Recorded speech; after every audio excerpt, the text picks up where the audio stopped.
Olá, seja bem-vindo. Vamos continuar a leitura do livro Comece pelo Porquê, de Simon Sinek. Agora, parte 1. O mundo que não começa pelo porquê. Capítulo 1. Suponha que você sabe. Em um dia frio de inverno, um homem de 43 anos fez um juramento e assumiu o mais alto cargo do poder executivo de seu país.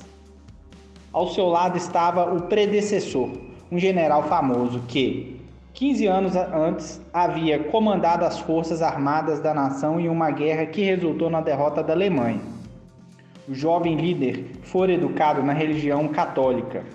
Passou as 5 horas seguintes assistindo a desfiles em sua homenagem e se manteve acordado celebrando até as 3 horas da manhã.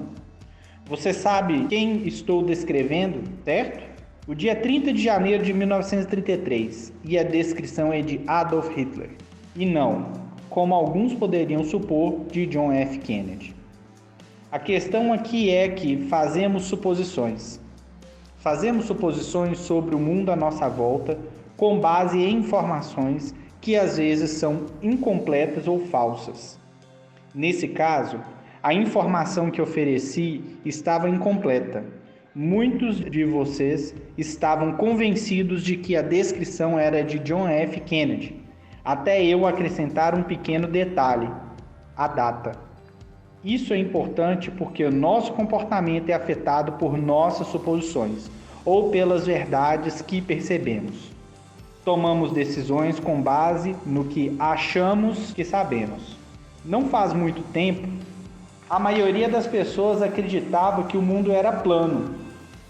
Essa percepção de suposta verdade tinha impacto sobre o comportamento. Durante esse período, havia muito pouca exploração. As pessoas temiam que, caso viajassem para muito longe, poderiam cair na borda da Terra. Assim, a maioria delas ficava parada. Somente depois que um pequeno detalhe foi revelado, o de que o planeta é redondo, o comportamento mudou em grande escala. Em virtude dessa descoberta, sociedades começaram a cruzar os oceanos, estabeleceram-se rotas de comércio, novas ideias, como a matemática, eram compartilhadas por sociedades que deram início aos mais variados tipos de inovações e avanços. A correção de uma simples suposição falsa impulsionou a raça humana. Considere agora como as organizações são formadas e como as decisões são tomadas. Realmente sabemos por que algumas empresas têm sucesso e por que outras não, ou apenas supomos. Seja qual for sua definição de sucesso, alcançar determinado patamar de valorização de ações, gerar determinada quantia de dinheiro, obter a receita ou lucro pretendido, conseguir uma grande promoção, fundar a própria empresa, dar assistência aos pobres, conquistar um cargo público. As maneiras pelas quais alcançamos nossos objetivos são muito semelhantes. Alguns improvisam, mas a maioria tenta pelo menos reunir dados para poder tomar decisões fundamentadas. Às vezes esse processo de coleta de dados é formal, como ao fazer enquetes ou pesquisas. Outras vezes é informal, como pedir conselhos a amigos e colegas ou recapitular a própria experiência para obter um panorama. Independentemente do processo ou dos objetivos, todos queremos tomar decisões fundamentadas e, o mais importante, todos queremos tomar as decisões certas. No entanto, como sabemos, nem todas as decisões se mostram acertadas. Não importa quantos dados sejam coletados. Às vezes o impacto dessas decisões erradas é pequeno, outras vezes pode ser catastrófico. Qualquer que seja o resultado, decidimos com base em uma percepção do mundo que talvez não seja totalmente exata. Assim como no caso de que muitos acreditavam que eu estava descrevendo John F. Kennedy. No início desta sessão, você tinha certeza, poderia até apostar dinheiro, um comportamento baseado em suposição. Teve certeza. Aliás, até eu fornecer o pequeno detalhe de data. Falsas suposições não resultam apenas em decisões ruins. Às vezes, quando as coisas dão certo, achamos que sabemos por quê. Mas será que realmente sabemos? Só porque o resultado foi o esperado não significa que você poderá reproduzi-lo várias vezes. Tem um amigo que investe parte do dinheiro em ações. Sempre que obtém ganhos, ele atribui a sua capacidade intelectual e habilidade na escolha das ações certas. Mas quando você perde dinheiro, sempre culpa o mercado. Não tenho nada contra uma ou outra linha lógica, mas o seu sucesso e seu fracasso dependem da própria presciência ou dependem da sorte. Não é possível que sejam as duas coisas. Então, como podemos garantir que todas as nossas decisões venham a produzir bons resultados por motivos que estão totalmente sob nosso controle? Diz a lógica que ter mais informações e dados é crucial.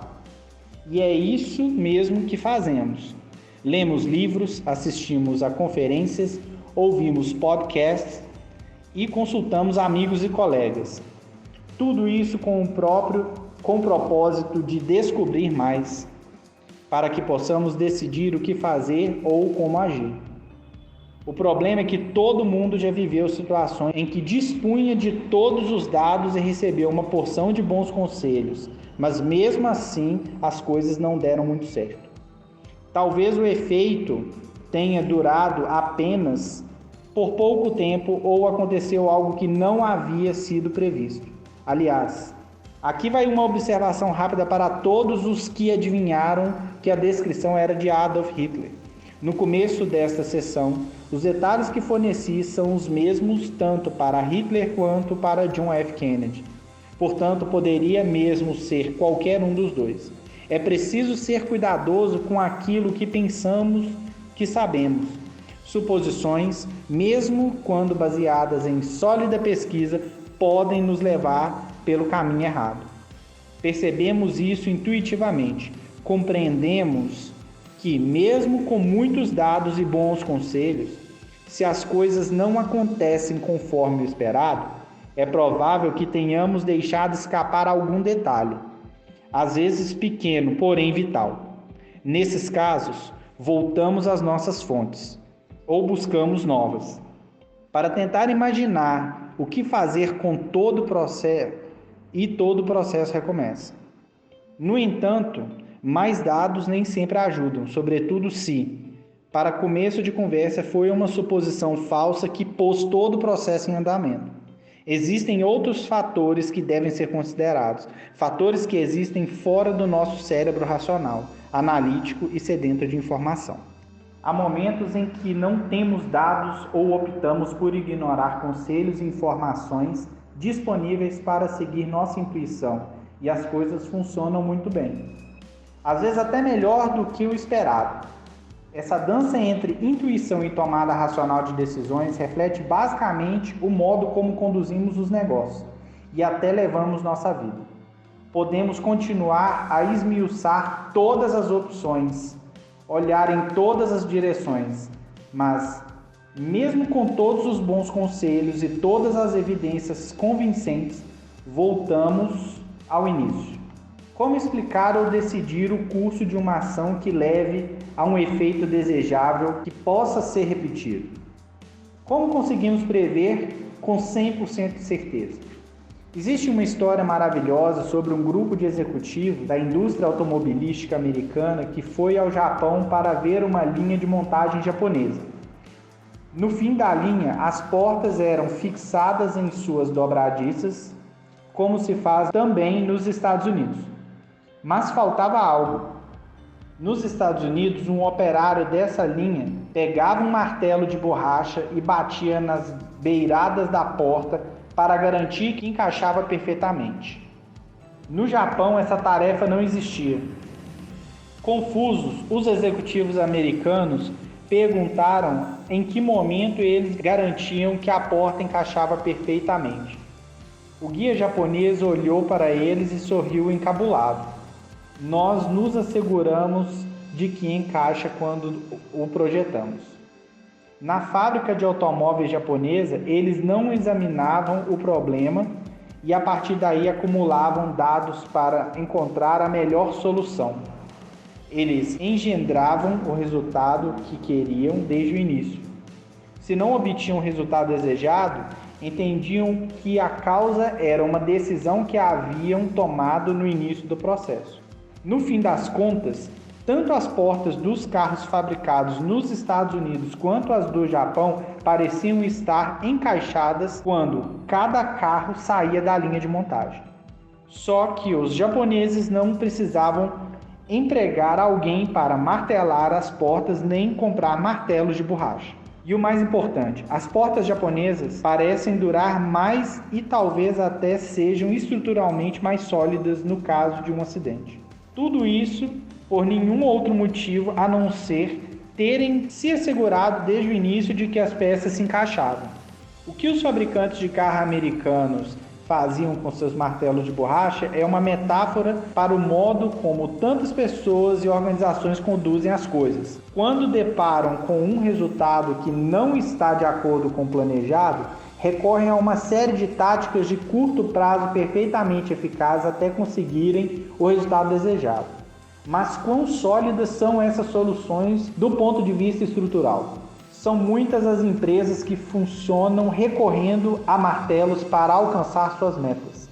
No entanto, as que conquistam mais, as que obtêm mais de menos gente e com menos recursos, as que exercem enorme influência são aquelas que constroem produtos e companhias e até recrutam pessoas que se encaixam com base na intenção original.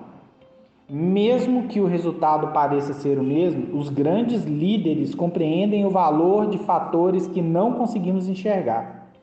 Cada instrução que fornecemos, cada linha de ação que estabelecemos, cada resultado que desejamos começa com a mesma coisa, uma decisão.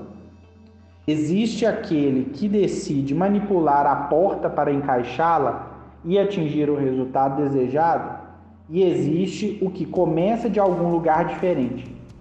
Embora ambas as linhas de ação possam produzir resultados similares no curto prazo, é aquilo que não somos capazes de enxergar que torna o sucesso do longo prazo mais previsível para apenas um deles.